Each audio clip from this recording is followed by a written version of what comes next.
I am Bonte Hill, and as always, before we get to the meat of the show, as always, we're brought to you by Mancini Sleep World. Every mattress is backed by our Rest Easy promise of a 365-night comfort guarantee with the lowest prices and next-day delivery. Visit sleepworld.com. That is sleepworld.com. Don't forget, get terror-free savings and get 40% off top brands like Beautyrest and Sealy. And fellas, we're going to sleep good tonight because we're going to be up all day talking about Jonathan Kuminga as he finally agreed to a 2-year, $48 million deal to return to the Golden State Warriors, a team option in the second year, as sources have confirmed to our very own Dalton Johnson. Of course, first reported by ESPN Shams.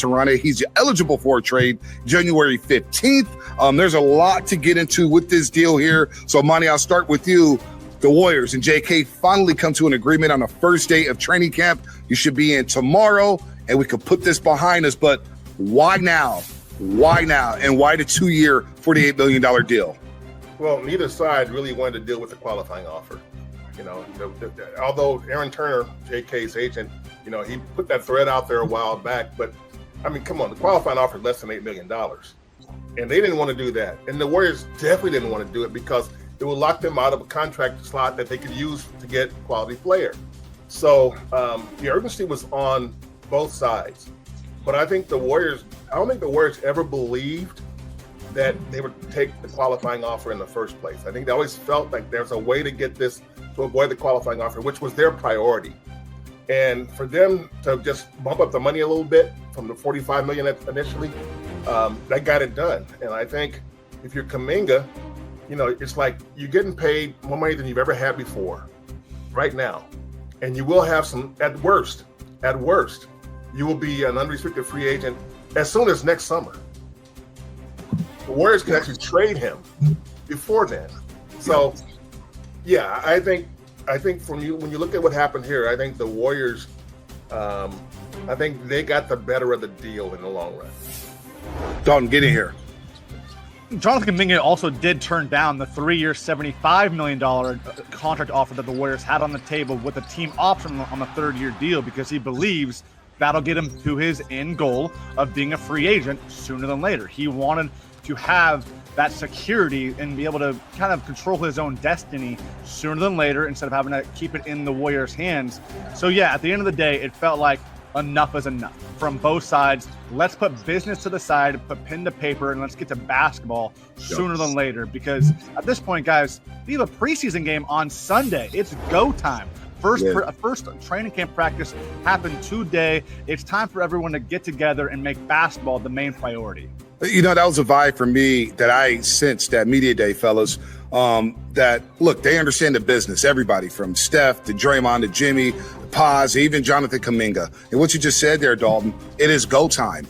And what you don't want to do is this has lingered all summer long. And I understand both sides of it. Warriors have him as a restricted free agent. They want, hey, we want to have this control and give you the team option. JK's like, hey, I want freedom because I don't know if there's a guarantee that I'm going to play the minutes that I want to play. So I understand the stalemate on both sides of this thing.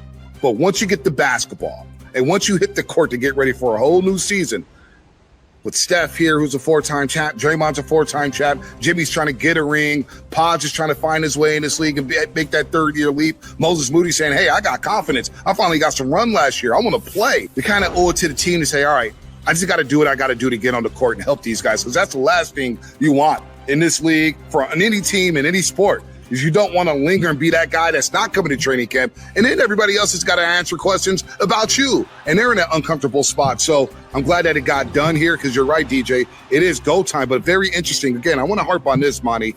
The team option designed for the contract to be ripped up and renegotiated next summer.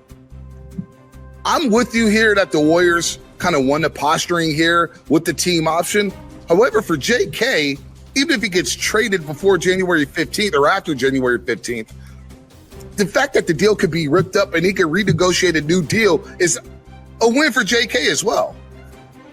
No doubt about it. I think that's the part that appealed to him in addition to the money, is that he can be an unrestricted free agent before he's 24 years old. And so that's the control he wanted. He gets more money than he thought he was going to get, than he would have gotten with a qualifying offer. More money than the Warriors' initial offer. Now, once we see how the contract is actually structured, we'll see how much the Warriors have, how far they are under the second apron.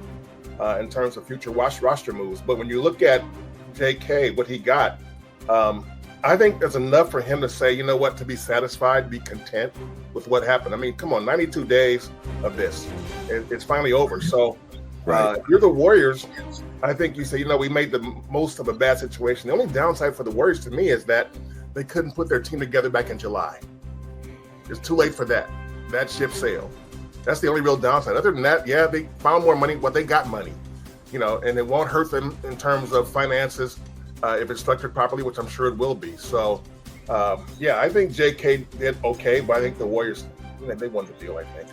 DJ, was this about money, or was it about the fact that he just wants a guaranteed role on his team, which is not guaranteed? Like, we know how Steve Kerr operates. He's trying to win games. We'll see different starting lineups every other day. You may get 15 minutes today. You may get 30 minutes tomorrow. You have no idea. It's all about the flow of how the game is going for this basketball team. And Steve Kerr kind of mentioned it's like he's not guaranteed to start. We know who the guaranteed starters are. It's Jimmy, it's Dre, and it's Steph. We don't even know if Pops is going to start at the 2 guard. So at the end of the day, was this all about money, or was it about a role that he wants in terms of, hey, I want to play 30 minutes a game? It was about money, it was about control, and it was about role. And now with this contract, you get the money where the qualifying offer would have been $7.9 million. And instead, this could really be mostly a 1-year, $22.5 million contract. If it gets ripped up, he goes to the unrestricted free agency, so he gets the money. The Warriors, they might feel like they have more control with the team option. And then we talk about the role. He's not going to start, not on a everyday basis by any means. He wants to be a starter. He wants to have the ball in his hands. He wants to close games. There's no guarantee that he's going to close games, and we know that on a usual basis, he will not be in the starting 5. There's nothing in this contract that says that Steve Kerr has to, well, now that you have the contract, I got to give you more minutes, give you a bigger role. No, it's still going to be run by the ways of Steve Kerr, Steph Curry, Draymond Green, and Jimmy Butler, and now Al Horford as well. But I do believe that, ironically, after the 4 years of up and down, of the 3-month saga that finally came to an end, this is when the Warriors need the best version of Jonathan Kuminga most, at least maybe not for a full season, but at least to get to January 15th. Because you look at the ages of the Warriors, you look at the schedule that they're facing up to that first day that he can be traded, and a 23-year-old that can at the very least go out and get you 20 points, no matter what the style fit questions continue to be. He could be a huge weapon in the back of the pocket to go out and be the real team that they want to be when it's all said and done. Yeah, Steve has made it clear that JK is not a fit with Draymond and Jimmy. There's no spacing. And so today when we talked to Steve, he talked about spacing. He loved the spacing of this team now.